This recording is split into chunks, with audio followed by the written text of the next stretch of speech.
The deep end.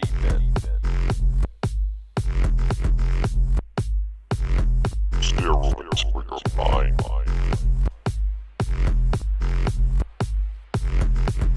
If this content triggers you, you'll never survive the end times.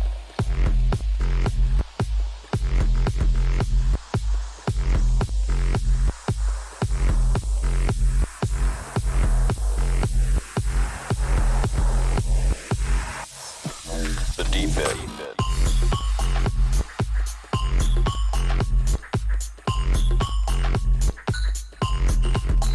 Somebody has to say it.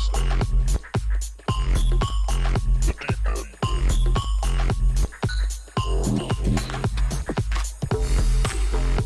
If this content triggers you, you'll never survive the end times.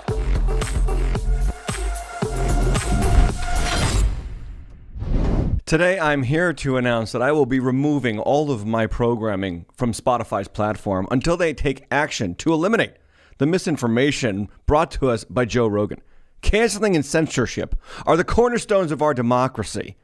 Or as the founding fathers put it, we the people are united against all ideas that threaten the power of the government/big tech pharmaceutical industrial complex. Of course, I'm joking, but sadly, many stupid people and a few toothless hippies are not. Transgender grooming is a thing. The COVID science is out from the experts at prestigious universities across the nation, but no one is hearing about it. Why?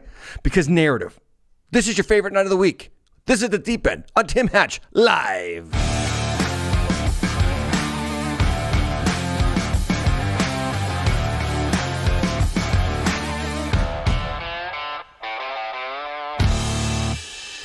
It's bizarro world, my friends. It's bizarro world. And all the news at this present time reminds me of just how right the prophets of old in the Old Testament were about the human condition, about the human heart, and about the propensity of people to make completely asinine arrangements for human society.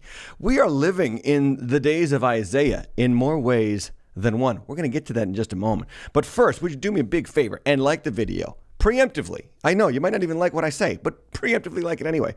And subscribe, give the beard some love, and make sure that you hit that notification bell so that you can get notified on your smartphone every time we go live. This is The Deep End. We talk about news, talk about politics. We talk about all the things that are going on in the world because you know what I found is that more and more Christians are less and less informed as to what's happening around them. We must be wise to the signs of the times. In fact, that's what Jesus reprimanded his generation for. He said, you know how to interpret the weather, but you can't see the signs of the times. And of course, he was talking about the fact that he was fulfilling the Old Testament and bringing about the gospel in the age of the kingdom. But nonetheless, there's also a time we got to be looking out for, and that is the second coming of Christ. And more and more and more, I am seeing signs of those times. You know, he said that it would be like the days of Noah. He said it would be like the days of Lot and Sodom and Gomorrah. And those days replicated, they repeated again and again throughout the Old Testament narrative. They get to a time around a guy named Isaiah, around, I want to say 600 BC? Yeah, 600 BC. And Isaiah writes in chapter 5 about all the woes that were to come upon the world based on what they were doing, based on what his culture was doing, what the government was doing. And one of the things that they were doing was they were swapping good for evil, light for darkness. Here's what he says, is Isaiah 5:20. Woe to those who call evil good and good evil, who put darkness for light and light for darkness, who put bitter for sweet and sweet for bitter. Woe to those who are wise in their own eyes and shrewd in their own sight. My friends, we're living in such a time. Isaiah was speaking about not just his generation, but pretty much every generation that starts to abandon the principles of truth and the principles of righteousness and embraces this self-righteous wisdom where we know better than God. And so, therefore, we start to trade evil for good and good for evil. You want a couple of examples? I'll give them to you here on Ridiculous News. Ridiculous. Okay, how about this one? How about President Biden's Build Back Better program providing crack pipes to advance racial equity? I kid you not. This is from the Washington Free Beacon. You wouldn't read about this in Washington Post or the New York Times because they don't care about drug addicts And here's the deal. It says from the Washington Free Beacon, Biden administration to fund crack pipe distribution to advance racial equity. A $30 million program will provide smoking kits to vulnerable communities. So they're going to give them clean instrumentality in which to destroy their lives.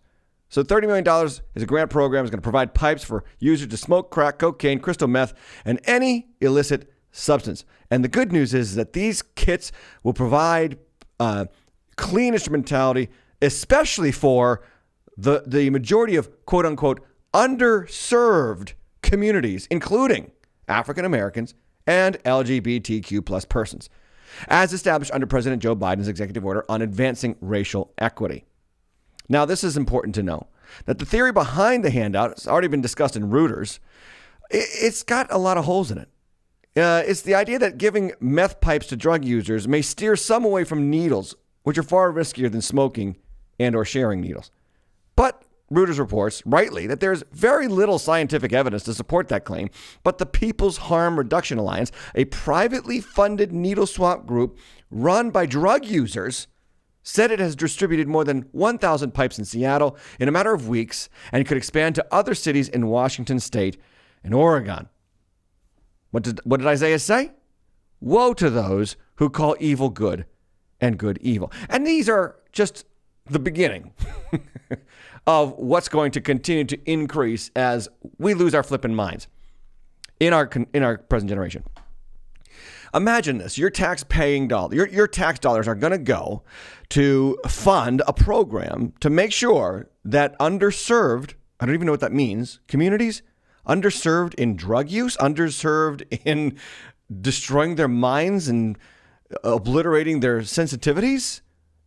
And this is in the name of racial equity. Let's have the government pay for African Americans and LGBTQ plus people to do drugs more easily, safely. Methamphetamine, more safely. I mean, okay, that's their point of view, I guess. They're entitled to it. Did you vote for this guy? I mean, honestly. Other news of light for darkness and darkness for light. This is from the Post Millennial. This is a fascinating article. It's from a couple of weeks ago, actually. Mother of trans child poses as teen to find out how Trevor Project grooms kids into transitioning. Okay, so the Trevor Project is a nonprofit organization that's really just intended on helping LGBTQ youth to accept who they are, embrace who they are, and no longer be bullied. A couple of years ago, I was shopping at a store in a mall, and I was checking out, and they said, by the way, a portion of your purchase today is going to go towards the Trevor Project. And I said, no, thank you. And they said, no, you're not allowed to say no, thank you. I said, no, I'm sorry. I don't want to donate to that. They said, no, it's part of the sale. I said, you know what? Keep your stuff. I'm walking out. The reason why is because these organizations pose as nonprofits intended to help people. And really what they are actually doing is grooming people. And so in this article, we find that a mother does something brilliant. She posed as a trans child to see what exactly they did. The article says, a mother who is dealing with her own child's gender dysphoria posed as a 15-year-old gender dysphoric biological female to access services online with the Trevor Project on Sunday. She found out that every step of the way, she was guided further and further into affirmation of being trans with no stopgaps along the way, where a kid could be told that maybe they weren't trans and should take a moment to think about it. The article continues. What emerged in the online chat with a representative from the Trevor Project was advocacy for transitioning. No information about detransitioning or embracing your born gender, and an apparent certainty in the face of an uncertain teen who didn't know where to go to for help.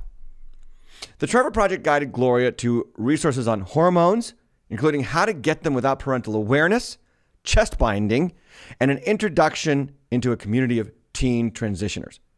By the way, this is why you got to be mindful of where you shop, because the Trevor Project has slipped in unawares in multiple outlets. And I'm not saying boycott them. I'm just saying be aware of where your money's going, because these are not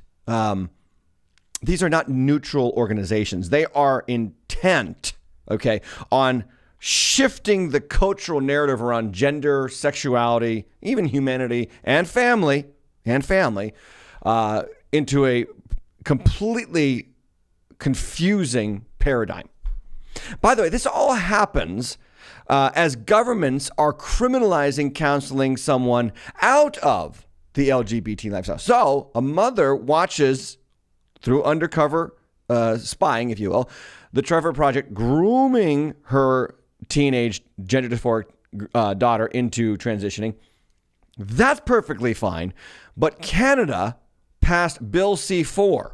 Bill C-4, which basically outlaws any activity offering counseling or advice to a person that helps them leave the LGBT identity or lifestyle. So this is backed by Justin Trudeau, Canada's Prime Minister.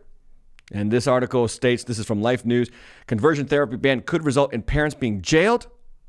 Canadian pro-family group advises. So what does the bill do? It criminalizes you saying to anyone in the LGBTQ community, giving any advice, giving any counsel, or encouraging them to leave or exit, or even that there might be a possible exit out of that lifestyle.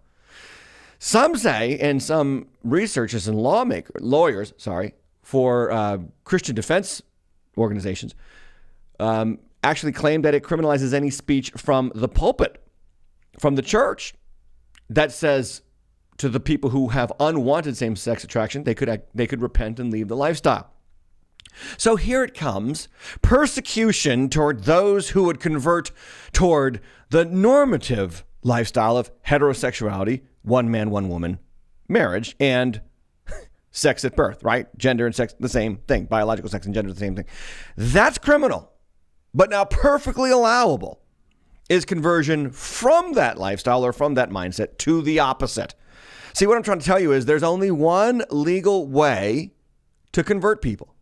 And it's going to continue to increase and increase and increase. You can coerce an unsuspecting 13-year-old through chat into the embrace of sexual confusion and gender dysphoria with impunity. But you must never, ever try to do the opposite, or you will be fined, or you will be jailed, or they will come and literally take your child out of your house. That is exactly what's happening right now in Canada. There are parents furious about this. There are parents losing their children to the state because they will not affirm their child's gender dysphoria. Good stuff. Way to go, progress. Like this is what the freedom lovers wanted, right? This is what the secularists aim for. Anyway, shifting gears. Again, darkness for light, light for darkness. Meanwhile, in February, right? It's the month of two things, February, right? We should be talking about the historic and important contributions of Black Americans. We absolutely should do that. One of my favorite movies is about 3 African American women who helped get our space shuttles out to space and eventually the moon. And that movie is called Hidden Figures. And if you haven't watched that movie, please do. It stars Taraji Henson, Octavia Spencer, and Janelle Monáe. And I actually do love that movie. Very entertaining, powerful story. But what else do we do in February? We talk about love. Because of why? Because of St. Valentine. Of course, February 14th is coming up. Husbands, I hope you're aware of this. Hallmark's favorite holiday is upon us. But listen, wokeism will not let you go ahead and enjoy it. You must now have a culturally appropriate Valentine's Day. This from a school in Providence, Rhode Island. They're here, the woke scolds are here to ruin even Valentine's Day. From the National Pulse, school in Providence, Rhode Island tells kids to stop sending Valentines featuring white or gender normative people. That makes sense. So this is from Moses Brown Lower School in Providence, and it reads the following. As we approach the month of February, this is from the head of the school, whose name is Osvaldo Jose Marti. As we approach the month of February, we are writing to share some guidelines for the selection and exchange of Valentines in lower school. He says, if your child wishes to bring cards for classmates, please consider these recommendations, which we make in an effort to promote kindness and inclusivity within our community. So here are the guidelines. Let's go to the screen. If your child would like to bring cards for classmates, this is entirely optional. Please bring a card for every other child in the pod. Or great, I can get on board with that. Don't bring just one for your special someone. Bring them for all kids. But then notice the next one. Please coach your child, if purchasing commercially produced cards, to select something that does not feel gender normative. What the heck? So now a parent who has to pay the bills, who has to work, who has to pick up and drop off their kids, who has to make sure that they schedule play dates and all these other things, now has to take the added burden of making sure that my kid doesn't make the fatal crime, the fatal mistake of picking gender normative cards for Valentine's Day. Now, you're not allowed to enjoy your life anymore. You've got to always walk around with the fear of the woke schools. Am I going to do something unwoke and get canceled? This is now the new America that we have. Also, the head of the school continues, consider talking to your child about avoiding cards that portray only white human characters. Representation matters, and our students of color also deserve to see themselves in some of the cards they receive, unless we can find cards without people pictured on it at all. Okay, so that's great. Yeah, let's have cows on our Valentine's Day card. Let's have pigs on our Valentine's Day card, because anything to not upset the gender confused people and the non-whites. You know what I'm saying? And by the way, enough is enough, because it's always lumped in. The same two groups are always lumped in. Gender confused, LGBTQ plus A, and everybody non-white. And it's all like constantly pushed. And I know that traditionally non-white people are far more socially conservative than white people. This is white people pushing this crap on everybody. Anyway, it goes on and says Valentine's celebration at lower school levels should have a focus on friendship and fun. Please join us in trying to avoid the romantic crush themes that can dominate the day for older students. So parents, if you have your kids in these schools, you've got extra work required on your part. You had better toe the woke line, or you will suffer the penalty. I don't know. Not be with the times, considered on the wrong side of history. Not sure. But this is the world that we're living in, and this is what Isaiah prophesied about, again, 2,600 years ago. Woe to those who call evil good and good evil, who put darkness for light and light for darkness, who put bitter for sweet and sweet for bitter. Woe to those who are wise in their own eyes and shrewd in their own sight. This is the religion of our day. Sexual desires are your truest identity. Sexual activity is your ultimate worship. Your genitals are the sacramental offerings in worship to the ancient god Baal. This is where we are. This is insanity. And Christians have got to be aware of it. Because if you have your kids in public schools, you are basically allowing them to be indoctrinated further and further into this absolute confusion. That's ridiculous news. Now we're going to talk about some hypocritical news. We've got to talk about Joe Rogan. Why? Because everybody's talking about Joe Rogan. So this brings me to the regular old deep end news. Deep end news. News and views that don't make us news. So there's a battle brewing over Joe Rogan, of all people. A compilation video of him using the N-word has been produced and disseminated all over the web in order to push Spotify to remove him from their platform. All this after he just got done apologizing for upsetting Spotify and their subscribers because he has, quote unquote, disseminated misinformation regarding COVID-19. This led to artist Neil Young and others, far less known than Neil Young, removing their music from the platform until they removed Joe Rogan. So, Neil Young and I forget the other girl from Canada. I don't even care. These former hippies, I call them toothless hippies. Not that they don't have teeth, but it just proves that they never did have teeth. These hippies who used to rock out about sticking it to the man and not going with the flow and, rebelling against the machine. Now they're fighting for the machine. Now they're working for the man. Now they're in lockstep with the flow. This is what I always knew about these rock and rollers. They were spineless and toothless. And when it started to cost them money, do a little bit of research, by the way, of who actually owns Neil Young's catalog now, because he doesn't. And if you do a little further research, go down the rabbit hole, you'll find a little place called Black Rock. But that's for another episode. But anyway, spreading COVID disinformation. That's what they want to fight regarding Joe Rogan. So Spotify, this news article says, was overwhelmed with requests to cancel following Joe Rogan's saga. Another article writes, here's a list of artists who are boycotting Spotify because of Joe Rogan. Mind you, none of the well-known moneymakers are boycotting Spotify. It's all the people who have no control over their music and who nobody knows of their music. That's who's taking their music off of the Spotify platform. Unknowns, people like me, okay? And so anyway, here's what he does. Here's what Rogan does that upsets the narrative people. He brings on people, experts, like Robert Malone and Peter McCullough, who question the lockdowns, who question the efficacy of the vaccines, who question a lot of the decisions that are coming down from the big tech, big government, pharmaceutical industrial complex.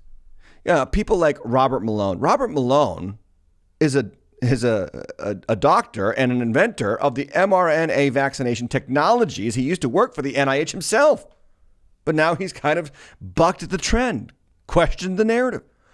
Peter McCullough, by the way, a born-again Christian and cardiologist and researcher, also the most published physician in history in the field of kidney disease related to heart disease, a lethal consequence of some COVID-19 vaccines. Dr. McCullough has treated over 2,000 COVID patients with his therapies. He was an advocate for the early treatment with hydroxychloroquine. And he claims that early treatments could have averted some 80% of the deaths attributed to COVID-19. So, idiots. Idiots who bucked the narrative and were considered experts until they started to question the narrative. Joe Rogan has them on. He does these 3-hour interviews with people. I've never watched a full Joe Rogan episode. I'm not even really a big fan of Joe Rogan until he started to have other guests on who were questioning what was happening from the governmental level regarding the vaccination program of our citizens. Anyway, the good news is that Spotify knows who pays the bills. So the CEO came on and said, canceling voices is a slippery slope. And he has stated, so far anyway, that they will not be removing Joe Rogan from the platform. Here's why we're here. Okay, here's why we're here. I want to lead you on for a minute into an important comparison. We are at this point where Joe Rogan is being called, Spotify is being called on to cancel, to silence the speech of an American citizen who makes an American company a lot of money simply because he has different opinions on his show. And we are here not because Joe Rogan has a foul mouth and says piggy things, even though he does. And we are not here because Joe Rogan is a bad person or Joe Rogan has said the N-word or the F-A-G word derogatorily. No. We are here because Joe Rogan is a threat to the gospel of vaccination. He's a threat to the bottom line of Pfizer and Moderna. He's a threat to the big government, big tech conglomeration that congealed under President Trump and is now revealed under President Joe Biden. We are here because the mob comes to expose all the racist and sexist things Joe Rogan has said because he doesn't go with the narrative. Suddenly, what this shock jock says is deemed unacceptable. Of course, they're absolutely silent, of another shock jock who they really like, named Howard Stern. Howard Stern gets a free pass. Do you know why Howard Stern gets a free pass, even though he's got a hideous record of insane and offensive comments and activities? For instance, in 2002, he impersonated Pope John Paul II as promoting and engaging in pedophilia and child pornography. Or how about this? The day before popular Latin singer Selena's funeral, he played gunshots over her music and mocked her fans with a fake Hispanic accent. He also said, quote, Spanish people have the worst taste in music. This music does absolutely nothing for me. Alvin and the Chipmunks have more soul. He said after the shooting, the horrific shooting in Columbine in Colorado in 1998, he said, quote, there are some really good-looking girls running with their hands over their heads, he said. Did those kids try to have sex with any of those good-looking girls? They didn't even do that. At least if you're going to kill yourself and the kids, why wouldn't you have some sex? If I was going to kill someone, I'd take them out with sex. He said in 2010 about Oscar nominee Gabri Sibiti, he said, quote, there's the most enormous fat black chick I've ever seen. She is enormous. Stern spat about the Oscar nominee in 2010. Everyone's pretending she's part of show business and she's never going to be in another movie. She should have gotten the Best Actress award because she's never going to have another shot. What movie is she going to be in? End of quote. Now, to the cultural movers and shakers and the big tech, big government, pharmaceutical industrial complex, this is fine.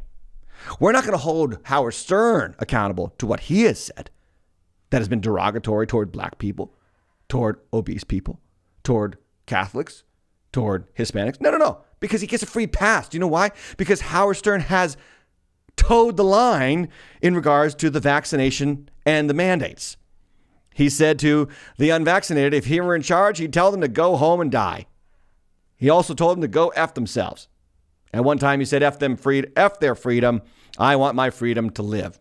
That's perfectly fine. But Joe Rogan has crossed a line you cannot cross. Do you see the absolute blatant hypocrisy here? I mean, this is where we are in the religion of vaccination. That's what religion creates. Religion creates the good people and the bad people. The good people get a pass even when they're bad. Because as long as you maintain the narrative, you're in. Welcome to the club.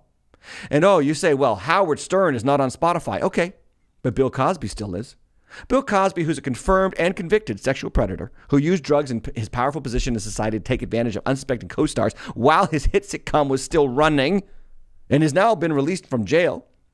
I'm sure someone's making money off Bill Cosby from Spotify. Also still on Spotify is the show The Young Turks, a far-left political show, which there is also a nice little conglomeration of them using the N-word and the F-A-G word several times. But no need to remove them. Do you know why?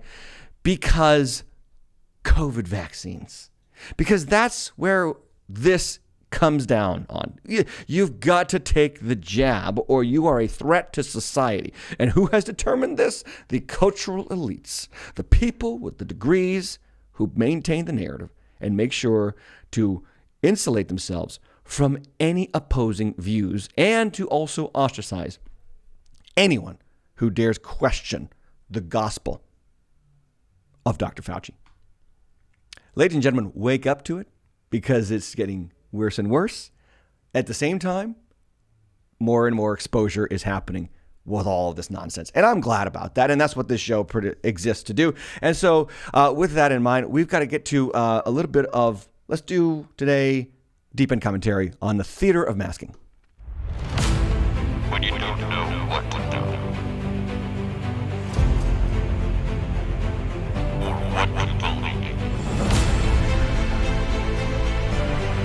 when you need commitment to truth, turn to the deep end commentary.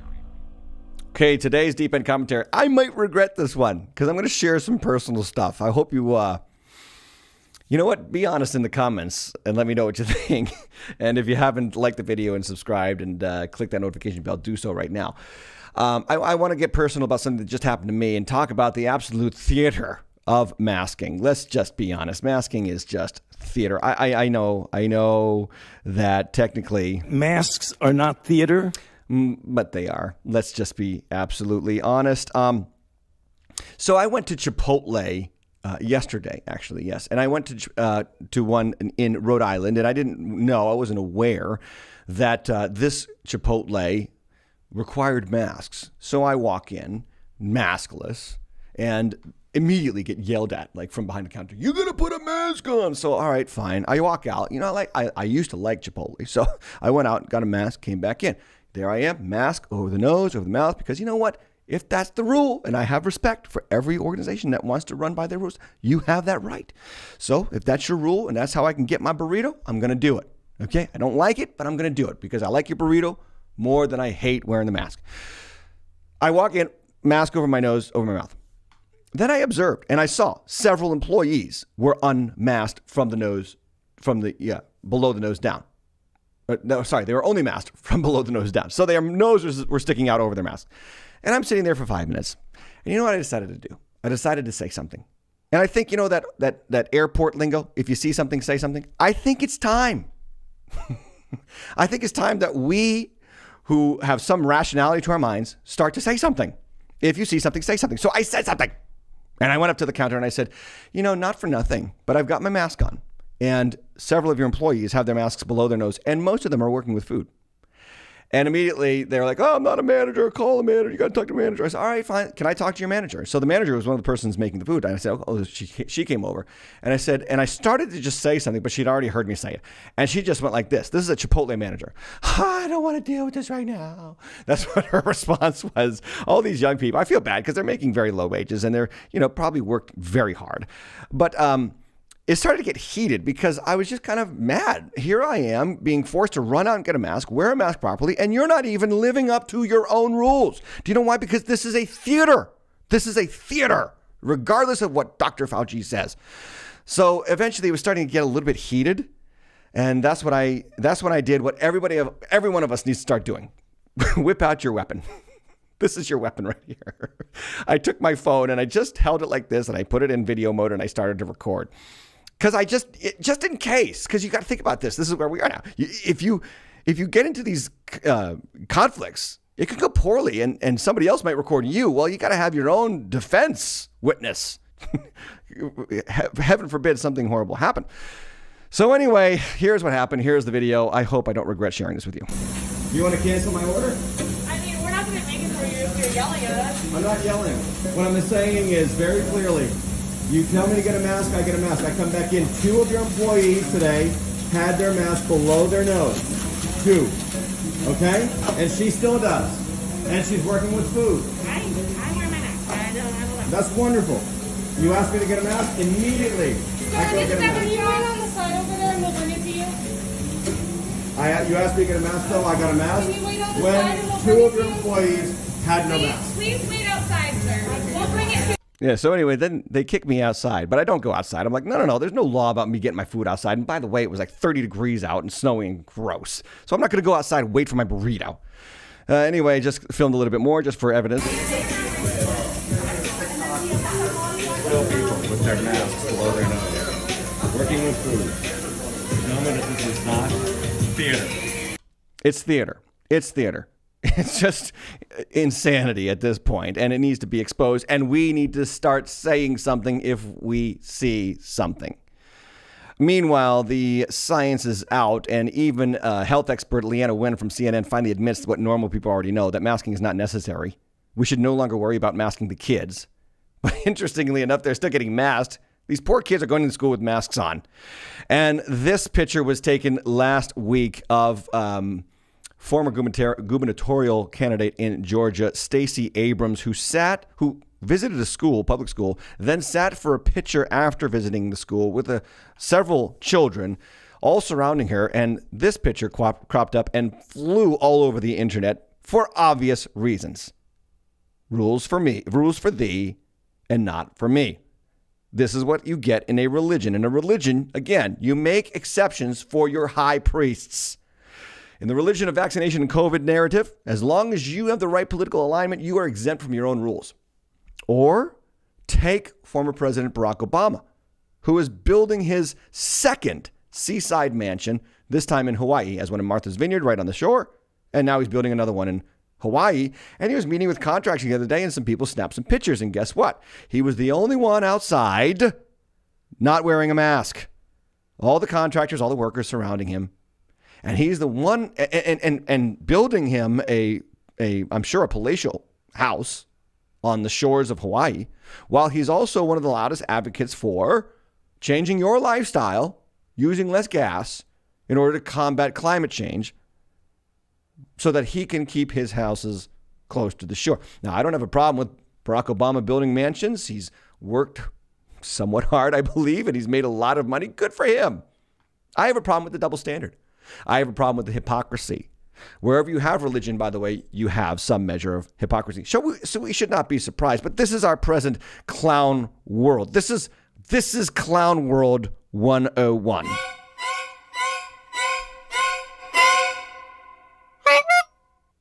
Yeah. This all brings me to my new favorite segment on the deep end. It's called This Week in COVID Crazy. If you have a physical covering with one layer, you put another layer on, it just makes common sense. Common sense. We've been patient, but our patience is wearing thin. Also, the science has changed. People should not be walking around with masks. Masks. a mask, you could cut expected deaths in half. I represent science. This week in COVID crazy. Okay, so there's been a lot of scientific studies that have been released that has exposed the efficacy or the lack of efficacy of all the things we did to mitigate the effects of COVID-19. Lockdowns, masking, vaccines, everything is starting to be exposed. But you're not hearing about it, right? This is from Johns Hopkins University. Studies in Applied Economics, a literature review and meta-analysis of the effects of lockdowns and COVID-19 mortality. And what they found out was the lockdowns did more harm than good. So it cites the following: lockdowns during the first COVID wave in the spring of 2020 only reduced COVID mortality by 0.2% in the U.S. and Europe. The researchers concluded that limiting gatherings may have actually increased COVID-19 mortality. From May 2020 to April 2021, the U.S. recorded 100,000 drug overdose deaths, a 28.5% increase from the 78,000 deaths that were recorded in the previous 12-month period, according to CDC data. A study from the National Commission on COVID-19 and Criminal Justice last year found that domestic violence incidents increased 8% in the U.S. after lockdown orders were issued. About 97% of teachers said that their students have experienced learning loss during the coronavirus pandemic, according to Horace Mann survey last year. I think I've talked about that actually on the show before. But that is not all. Johns Hopkins also found, forgive me for the punctuation mistake there, also found that antibodies were present in 99.3% of unvaccinated people who had COVID, which prevented against Omicron and severe illness with 50% efficacy, which is often better than the vaccines. And then this stunning quote: overall natural immunity has been shown now in several studies to be stronger than vaccinated immunity by 3 times to 5 times a difference. And our study found that antibodies were present for nearly 2 years after infection. That is from Dr. Marty Makary of Johns Hopkins. And that's just the tip of the iceberg. They also found out that at least 40% of pediatric COVID hospitalizations are overcounted. Many of the officially counted COVID deaths among children are incidental and completely unrelated to the disease. The CDC also noted that as of January 12th, 710 children under the age of 18 died from COVID in the United States. 605 out of a total of 74.2 million American youths. Comparatively, 1,105 pediatric deaths involving pneumonia have been recorded in that same time period, yet this prompted very little public panic. This summer, a National Health Service study concluded that children under the age of 18 who contracted COVID-19 had a 99.995% chance of surviving.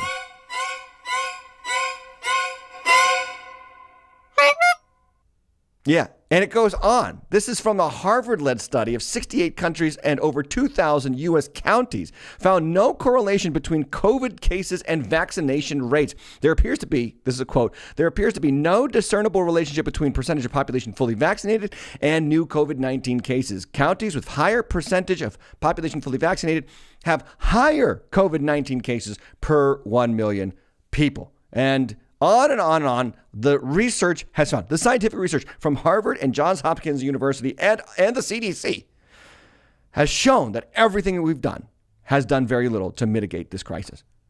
I bring you to Israel. Israel is the only 4 times vaxxed country in the world right now. As of right now, anyway. Pfizer is trying to dump their 4th vaccination on all of us in America. But, Israel is right on board, and they just recorded their highest 7-day average for new cases.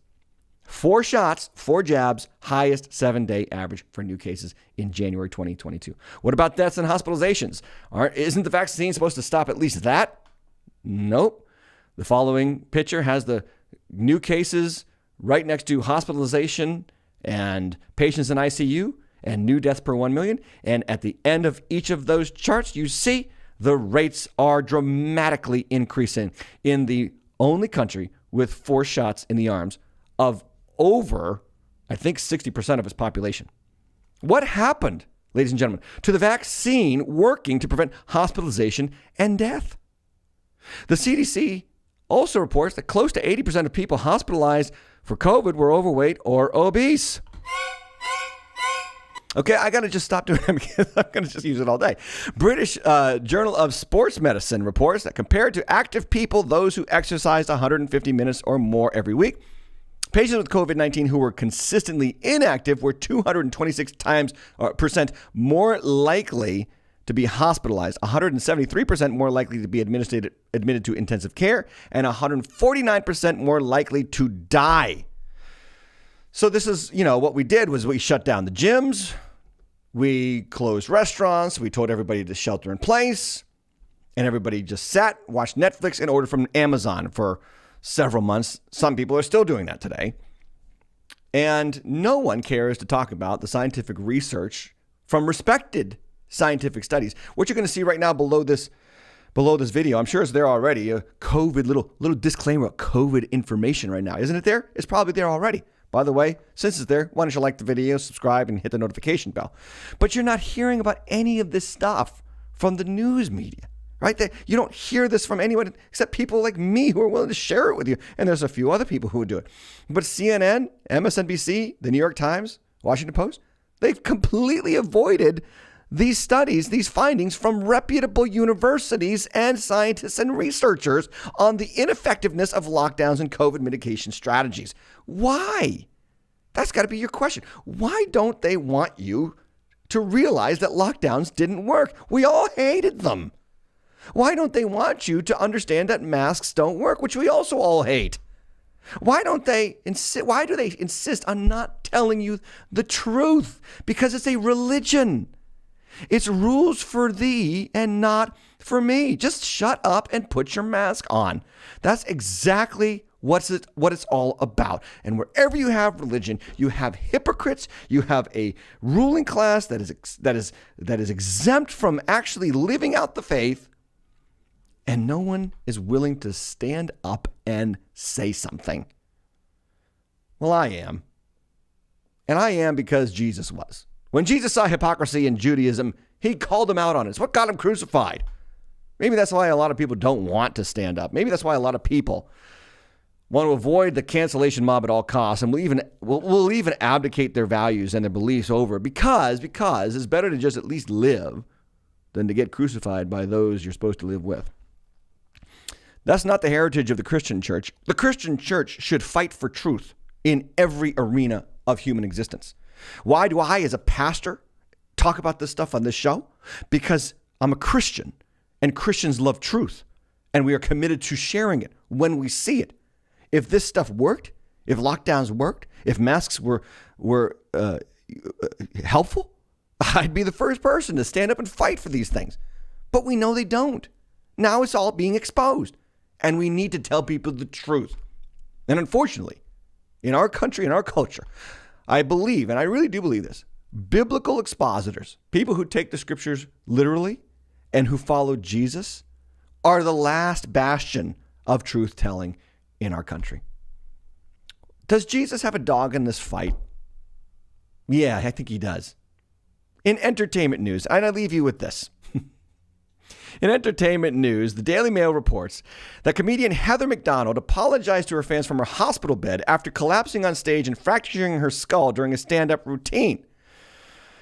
The 51-year-old comedian passed out after delivering just her second joke on stage at the Tempe Improv in Arizona on Saturday night and was taken to hospital. She took to Instagram to apologize to her fans and said, "Oh my God, I'm so sorry. I got up, I did one joke, and I felt so dizzy. You can see my eye, blah, blah, blah, blah, blah." Miss McDonald added that she has never, ever fainted in her life. Now, the interesting thing is what happened. What happened was this. McDonald's second joke of the show, which she headlined, poked fun at unvaccinated people and made light of the ongoing pandemic. Here was the joke. Are you ready? Quote, "I'm vaxxed, double vaxxed, boosted, and flu shot and shingle shot and haven't gotten COVID, and Jesus loves me the most," end quote, she stated. Following the line's delivery, Heather collapsed to the floor and hit her head, remaining conscious after the initial impact. Audience members felt that the action was part of her act, although it soon became clear that an actual medical emergency had occurred. No comment necessary. And we don't rejoice in Heather McDonald's misfortune. In fact, we pray for her because Jesus said in Matthew 5:44 But I say to you, love your enemies and pray for those who persecute you, so that you may be sons of your Father who is in heaven. For he makes his sun rise on the evil and on the good, and sends rain on the just and on the unjust. It's not that we hate people, it's that we love truth. And sometimes when you love truth, you end up offending a lot of people. And ladies and gentlemen, that's the show. And I hope you've enjoyed it. Again, thumbs up if you have. Now, join me tomorrow night for the deep dive as we go through Romans chapter 8. We've hit a huge turning point in that book, and we will be discussing that tomorrow night. No condemnation to those who are in Christ Jesus. I'm so glad that you're here. If you would support the channel, Cash App, Tim Hatch Live, or timhatchlive.com/support. I appreciate your support. The Deep End is brought to you by timhatchlive.com. timhatchlive.com is where you can get some swag and buy my book, Move, and make sure that you're also subscribed to all the social media channels, as we're constantly posting new content on a regular basis. If you do me a favor and leave a review on the podcast app, I'd be much appreciated. It has been an absolute pleasure to talk about this. Remember, religion happens wherever you find hypocrites, and be leery of those hypocrites. They're blind guides, and they'll lead you astray. Put your eyes on Jesus Christ. He'll never let you down, and he'll lead you home to heaven. God bless you. Take care.